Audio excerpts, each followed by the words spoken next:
Well, hello everyone, I'm Richard Parr and you are watching Sportuccino. We are live on Friday the 10th of March 2017. A huge weekend of sport coming up with the Six Nations Rugby. Three massive games this weekend. There's also English FA Cup quarterfinals and games in the Premier League. We're going to preview all of that with the writer from the Sports Bible, Ryan Sidle's coming up on the programme. But let's begin the day with our morning sports headlines. Manchester United draw 1-1 at Rostov in the last 16 of the Europa League. PSG fans threaten their own players at the airport following their defeat to Barcelona in the Champions League. Centuries from Alex Hales and Joe Root give England a 3-0 one-day series victory over the West Indies. And the Oklahoma City Thunder beat the San Antonio Spurs 102-92.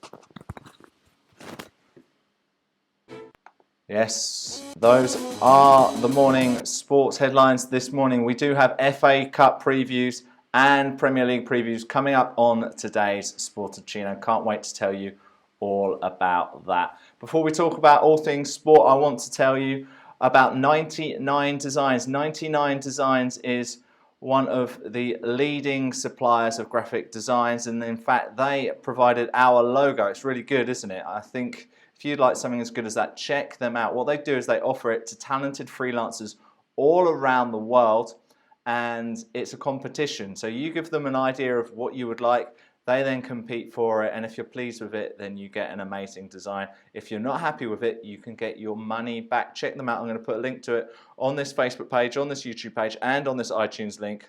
Plus, I will then put it on our resources page. Go and check that out, sportuccino.com/resources. Manchester United fans, how do you feel this morning about your 1-1 draw with FC Rostov in the Europa League? A goal from Mkhitaryan. Of course, Mourinho wasn't very pleased with the pitch before that game went on, and they got a 1-1 draw. So they'll go back to Old Trafford with an away goal. So it puts them in a pretty good position. We'll talk more about that with Ryan in just a few minutes. And the other story in the morning headlines, of course, is about Paris Saint-Germain, the club saying that their players were threatened by angry fans at the airport after they returned from that defeat to Barcelona, that amazing comeback by Barcelona on Wednesday in the Champions League. PSG had a 4-0 lead, and then the amazing things that unfolded at the Nou Camp, where Barca won 6-1, 6-5 on aggregate, 3 goals in the last 7 minutes of football. And I don't know if you've seen it, there's been a viral video going around of a little chat of some of the PSG players. I think it was Meunier, the right back, Blaise Matuidi, Draxler, and I think there's one other player as well there who I can't remember right now. And they're all sat around talking about would they be embarrassed if they lost, I think 5-1 to Barcelona, and in the end they lost 6-1, which was even worse. There's a little bit of egg on their face there, but they shouldn't really be threatened by fans at the club. I know people are upset, but that's not really the way to go about it, especially when their families are there and kids are there. But we were talking about that amazing game on our Twitter page. Every single day we have a brand new poll. Let's have a look at the result of that poll. We were asking, was Barcelona's win over Paris Saint-Germain the greatest comeback ever in football? And 75% of you say no, it wasn't. Only 25% of you say yes.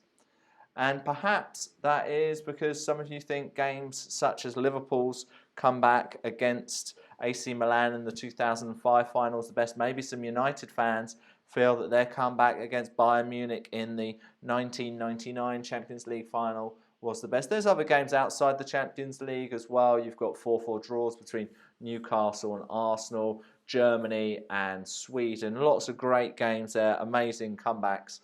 But 75% of you say that Barcelona's win wasn't the greatest ever comeback. I'm not sure about that. I think it's got to be up there. All right, moving on to rugby, and that is today's poll. We are talking about the big game between Wales and Ireland, which takes place on Friday night. What will the result be? of Friday's Rugby Six Nations game between Wales and Ireland. Will it be a Wales win? Will it be an Ireland win? Or will it be a draw? Love to get your thoughts on that. And in fact, we're going to get top thoughts now from Ryan Sidle. Ryan is a writer for the Sports Bible. Ryan now joins me live on Skype. Good morning to you, Ryan. Good morning, Richard. How's it going? Very good. How much are you looking forward to this weekend of sport, Ryan? Oh, it's going to be an incredible weekend. I think the Six Nations will be excellent. The FA Cup as well, and this Premier League action as well. It's great, and it kicked off last night. I was watching Wigan versus Warrington, and that was amazing as well. Oh, fantastic. So if there's one thing you're looking forward to the most, what might it be? Probably the Calcutta Cup game between England and Scotland on Saturday. Well, we'll get on to that in just a moment. Let's first talk about the game between Wales and Ireland. Both teams have named unchanged 15s. Do you think that was a right call to not make any changes for either side? I think it's a little bit surprising with Wales that they've obviously got Toby Faletau on the bench, who was coming back off an injury, but he's been on the bench for the last 3 games. Considering how they're playing, I'm a little bit surprised. Ross Moriarty's been very good, but Faletau can probably be a little bit unlucky. And maybe could have seen a change, see Sam Davis start as well, just because they're a little flat. They need a little bit of something. But obviously Rob Howley wants to trust the players, the experienced players that are there. For Ireland, it's a little bit, probably a bit better. They had a very good performance against France. They did what they had to do. They ground out a result. They're probably in a better position. And so it's less surprising that they've not changed anything. Criticism of George North as well recently, Ryan. Is it a good decision to keep him in the side, do you think? I think with North, there's not loads of options that Wales have got. Obviously, when he was injured, they tried Alex Cuthbert. Cuthbert's very short of confidence. He probably shouldn't have been picked in the first place. So it would be a mistake to double down on that and pick him again. North is a fantastic player. He's one of the best wingers in the world, and he's absolutely destructive. If you can get the ball to him, and if he's allowed to do that, then absolutely you've got to keep him in the side. He's not on form right now, but he's capable of things that nobody else in the Wales squad is capable of, and therefore they almost have to keep him in. Overall, what do you think have been the problems for Wales in this campaign? 2 defeats now against Scotland, against England. It's not been going very well for them. They could get a little bit of pride back against Ireland. They're out of contention. Where have you seen some of their key problems in this tournament? Well, it's a strange one. Against England, they were excellent. Better against England than they were certainly in the first 40 minutes against Italy.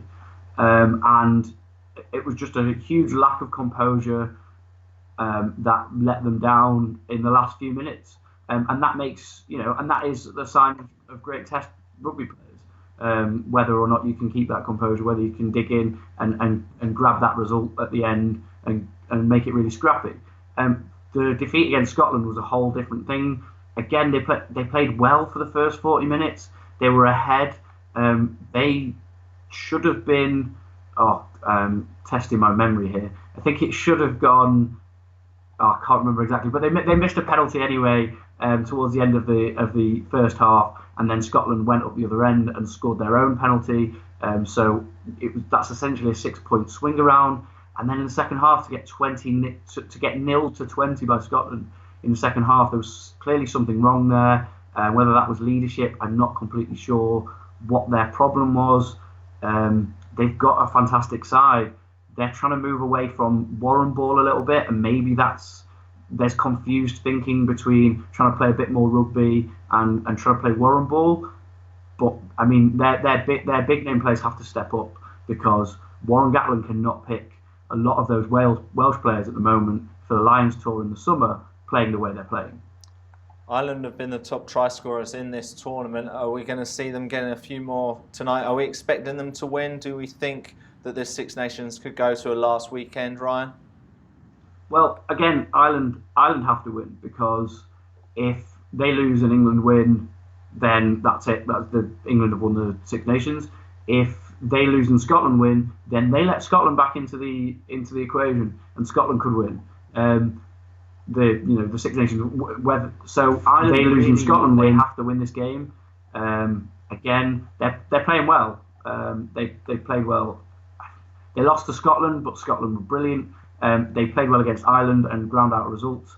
They still have that win against New Zealand not that long ago to fall back on. I would expect Ireland to win this, but it is at the Millennium Stadium. Sorry, it's not the Millennium Stadium anymore. But it is in Wales. It is in Cardiff. So anything can happen with it being an away game. It was the Millennium Stadium to me when Brighton went up in 2004. So it'll always be the Millennium Stadium to me, Ryan. We can keep it that way. Don't worry about that. Good. We can't keep up with all of this sponsorship nonsense all the time. Yeah. So those are just one of those things which happen. So Ryan, let's move on to the Calcutta Cup now, and we have England versus Scotland. Scotland are quickly becoming the Leicester City of international rugby because they're amazing at home but terrible away. Would this game be different if it was at Murrayfield? Absolutely. I mean, I was actually at Murrayfield for the Scotland-Wales game. The crowd, the atmosphere was incredible. They willed them on. I mean, right towards the end, the tiniest things were being cheered as they knew that they were finally getting their first result over Wales in 10 years. If it was at Murrayfield, absolutely Scotland would have a much better chance. But despite the fact that they're rubbish away, and despite the fact that England are incredible at Twickenham and have this unbeaten record that doesn't look like going away, Scotland have a chance on Saturday. England and Eddie Jones will know that. This Scotland team playing the way that they're playing, with the likes of Hogg and Seymour and Visser, who can finish, a good midfield, an excellent back row, the Gray brothers in the second row, they have a chance on Saturday, absolutely. And it's 17 wins under Eddie Jones. They could equal the New Zealand record of 18. How impressed have you been with this England side? Because they haven't been that impressive at times in this tournament, have they? No, absolutely not. They struggled against Italy because of Ruckgate. It took them 40 minutes to work that out. That won't have pleased Eddie Jones in the slightest. He's brought back the non-finishers into the side. The likes of Benteo dropped back onto the bench to become the finishers. He's got Big Billy Vunipola back on the bench as well. England have been very impressive, even when they haven't been impressive. That the fact that they are still winning when they're not playing great, that's one of those things that we say is a sign of a great team. The fact that they're on the cusp of equaling the All Blacks record, it won't make them better than New Zealand, even if they beat that record, even if they beat Scotland this week, and beat Ireland the week after. That's not necessarily the sign that they're better than that All Black side. That All Black side won the World Cup in their run. England will have just won 2 Six Nations, but it's still a fantastic record. It's still something to be proud of. Jones has absolutely massively turned this side around, and they are impressive. And they've not been at full strength for this whole tournament. And when you think like that, they're getting there. They're getting back to there. There's still Rob Shaw to come back. There's still Vunipola to come back, and both Vunipolas to start. George Cruz is still out. Not Courtney Laws. Mario Itoje could still move back into the second row. So there's still ways to improve this side. And Anthony Watson comes back in. You forget some of the players that are still out missing because it's an incredible side that are doing incredible things. So yeah, massively impressed. But they have a big task on their hands on Saturday, and they have to concentrate on beating Scotland and not on the record. Yeah, massive turnaround from that aberration that was England at the 2015 World Cup. And of course, Ryan, you mentioned about winning when not playing well. You're a United fan, so you know all about that when you've won titles before. We'll talk a bit about United. We'll talk a bit about football in one moment. Let's just wrap this rugby up. It's Italy versus France as the final game in the Six Nations this weekend. You mentioned Ruckgate. There were talks before the Italy-England game about how there should potentially be some promotion into the Six Nations. Teams talked about Georgia, potentially Romania. Was this a good tactical performance by Italy in that first half against England, or were they clutching at straws? You know what? What Italy did was within the rules. It caused panic within the England team, which is something that a lot of sides have struggled to do under Eddie Jones, is panic and worry this England side. So it might not have been pretty, it might not have been pure rugby, and it might not have pleased Eddie Jones, but that's not Conor O'Shea's job is not to please Eddie Jones. Conor O'Shea's job is to try and get results, is to try and push Italy forward. And if he has to throw in some surprise tactics every now and again, then so be it. If Italy had rocked up to Twickenham and played normal or normal rugby and played the way that everybody expected them to, England would have absolutely run over them. It would have been 60 points in the first half. And what's the point? Why turn up and be like that? It's a non-league side or a lower league side in an FA Cup game turning up. Are they going to necessarily play out and out attacking football, or are they going to sit back and maybe try and play on the break? And it was a little bit like that. And yeah, it was a very odd tactic. Conor O'Shea won't be doing that again this week, but there might be another surprise. In that way, though, Ryan, the way you speak about that, you're effectively calling them Lincoln against Arsenal, which is happening in the FA Cup.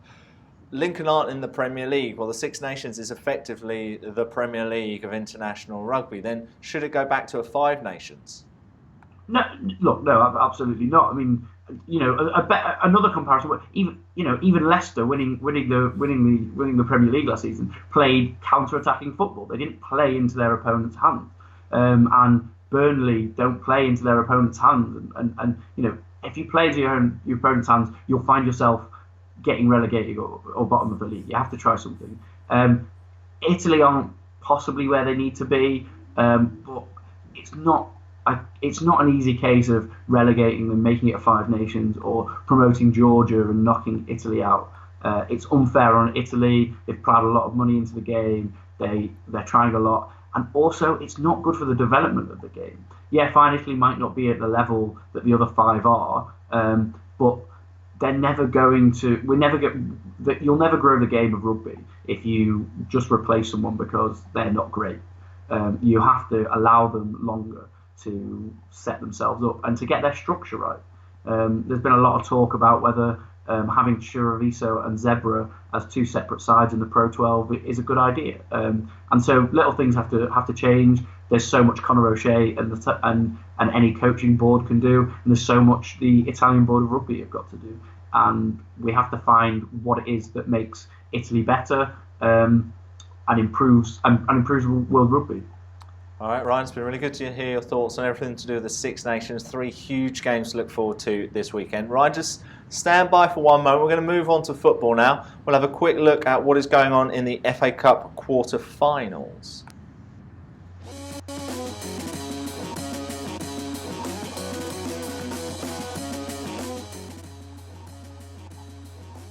So there's 2 games on Saturday in the FA Cup. It is Middlesbrough versus Manchester City. Of course, City got that disappointing 0-0 draw with Stoke on Wednesday. Arsenal face another non-league side, Lincoln, after beating Sutton. Arsenal, of course, reeling from that 5-1 defeat in the Champions League to Bayern Munich, 10-2 on aggregate. A lot of pressure on Arsene Wenger right now. A lot of talk about whether he should be leaving at the end of the season. It's Tottenham versus Millwall. Tottenham, they can't stop scoring these days, especially with Harry Kane. And Monday is Chelsea versus Manchester United. We'll talk more about Chelsea versus Manchester United on Monday, but it's a good moment to speak to Ryan about Manchester United and that result against Rostov last night. What did you make of that performance? It was a bit of a strange one. Different setup for Jose. Doesn't played 5-3-2. Doesn't normally do that. He talked before about the state of the pitch. It was a dreadful pitch. Rostov, obviously, slightly more used to playing on that pitch, but that's no excuse. I mean, it was a dreadful pitch. It didn't allow for great football. United played a lot of long ball stuff. Only one, I think Rostov have only been beaten once this season at home, and that was against Real Madrid. They beat Bayern there. So, you know what, a 1-1 draw, it's not the end of the world. Travelled a long way. Don't think there was any fresh injuries for United, so probably Jose will be a little bit happy. United should beat them at Old Trafford. So it's not the end of the world. Obviously, you'd rather have a win. Rostov aren't I don't think that Rostov are a great side. So some people look at it and go like, how can United not be winning that game? But I don't think it's a bad result. Do you see any surprises in the other 3 games in the Cup? Middlesbrough City, Arsenal, Lincoln, and Spurs, Millwall at all? I mean, it would be silly of me to say no. There's not going to be any surprises because we know that's not really how the FA Cup works. Arsenal should beat Lincoln. Yeah, they'll be reeling from that Bayern result. If they've got anything about them, and sometimes that's a big if, but if they've got anything about them mentally, that should spur them on against Lincoln. Lincoln did fantastically against Burnley, but I think that's partially because Burnley aren't used to being the side necessarily that comes out and attacks. Arsenal shouldn't necessarily fall into that trap, but we'll see. I think it's a stretch to imagine that Lincoln would win that game. Spurs Millwall. Spurs are fantastic, especially at home, free scoring. Harry Kane is on incredible form. But Millwall have beaten, I think it's 3 Premier League sides already in this competition. So that's 3 Premier League sides since January, which is really impressive stuff. Spurs can't underestimate them. If this was at Millwall, I might be leaning towards a possible shock. That's probably a bit of a stretch. And again, I think it's just too far for Millwall. But you never know. I mean, it would be a huge shock. But it's possible. I guess the one you're really looking at is Middlesbrough City. Middlesbrough don't score enough goals, and that's just, that's it. If Middlesbrough can score, then they've got a chance, and that sounds ridiculous, and I'm starting to sound like Michael Owen. But the fact is, they don't concede a lot of goals. So if they can score, and that is a big if, because they do not score a lot. But if they can get a goal, then that's half the battle, because they don't score, they don't concede loads. It's difficult to keep this City side out, but Stoke managed it on Wednesday. So again, who knows? But I would expect the 3 favourites to go through from those games. I wonder how much City actually missed Raheem Sterling for that game on Wednesday in that 0-0 draw. All right, let's have a quick look at what's going on in the Premier League this weekend.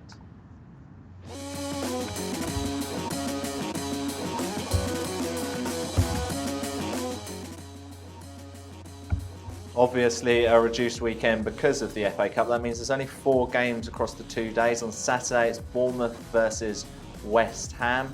It's Everton versus West Brom. Everton, they've been on really good form up until they lost to Spurs last week. It's Hull versus Swansea. That really doesn't excite me at all. And on Sunday it's Liverpool versus Burnley. Burnley, who are great at home, not very good away, yet Liverpool are really the Jekyll and Hyde side of the Premier League at times. They were really good in the last game against Arsenal 3-1. We're expecting still that's going to be a Liverpool win, isn't it, Ryan? I mean, it should be. Like you say, Burnley not very good away. I think it's 2 points now that they've got away from home this season.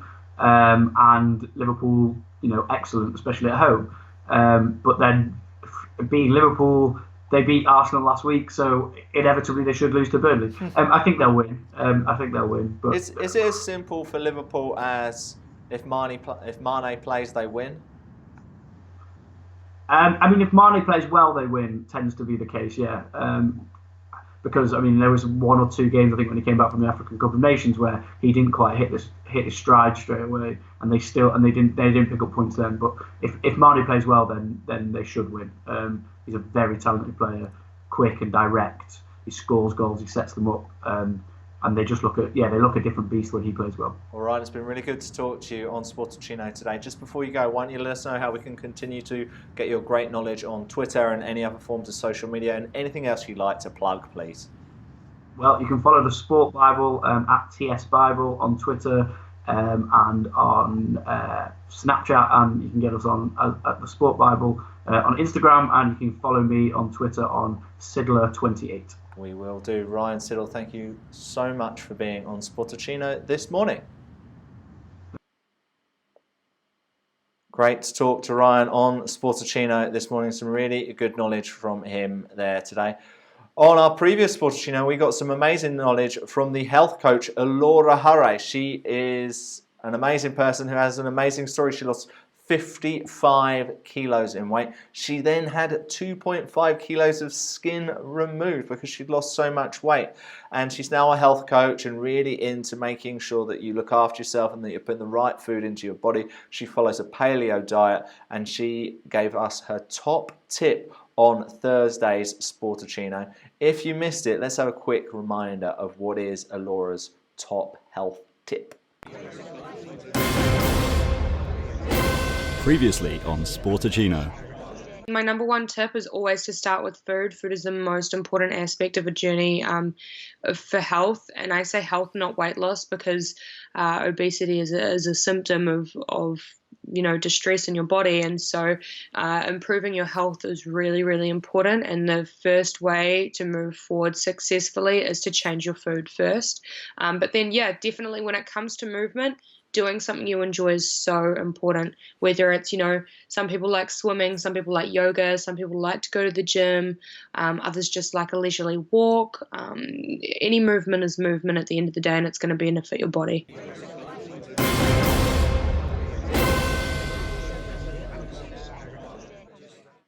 That was a really good episode with Laura. Go back and watch that at sportuccino.com.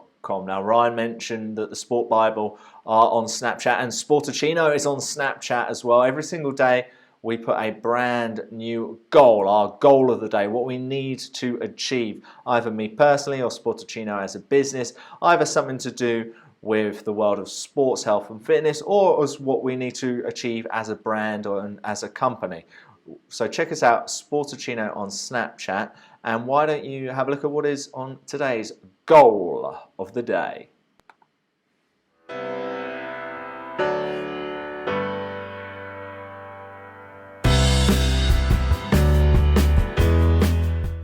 Morning everyone, it is time for the goal of the day. Today's goal of the day is to give you some huge news about the future of the Sportuccino live broadcast. And if you want to find out this huge piece of news, you have to be subscribed to our emailing list. This is a really cool place where you can find out information about great guests that we've got coming up on the show, competitions, and anything else we need to promote. It's really simple to do. Just head to sportuccino.com, fill in your details in this email address page here, click subscribe, and you'll find out. So that's my goal of the day. It's time for you to set yours. Yes, check us out on Snapchat. All right, we have reached the end of today's Sportuccino. Just before we go, let's get a quick reminder of today's sports headlines. Manchester United draw 1-1 at Rostov in the last 16 of the Europa League. PSG fans threaten their own players at the airport following their defeat to Barcelona in the Champions League. Centuries from Alex Hales and Joe Root give England a 3-0 one-day series victory over the West Indies. And the Oklahoma City Thunder beat the San Antonio Spurs 102-92.